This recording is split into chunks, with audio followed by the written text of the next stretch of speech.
Sasa hivi hapa mlipo mna TV ziko kwenye mabegi, kwenye mifuko yenu.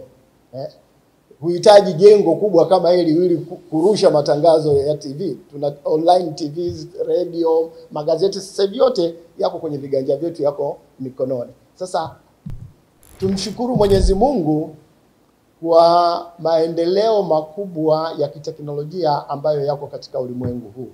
Na ni wajibu wetu sasa sisi kama kanisa kuhakikisha kwamba tumetumia vizuri teknolojia ya habari kuhakikisha watu tunawapelekea habari njema. Katika ulimwengu wa sasa watu wana kiu sana ya kupata habari ya kweli. Wana kiu kubwa sana ya kupata habari ya kweli.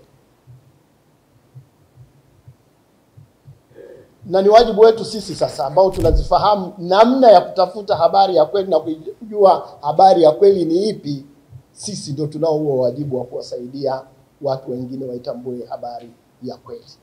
Katika ulimwengu huu ambao sasa habari ni kama bahari, mtu ni ngumu sana kwa mtu wa kawaida kujua, je, katika bahari huyu samaki ninayemtoa hapa baharini ni samaki anayelika au haliki.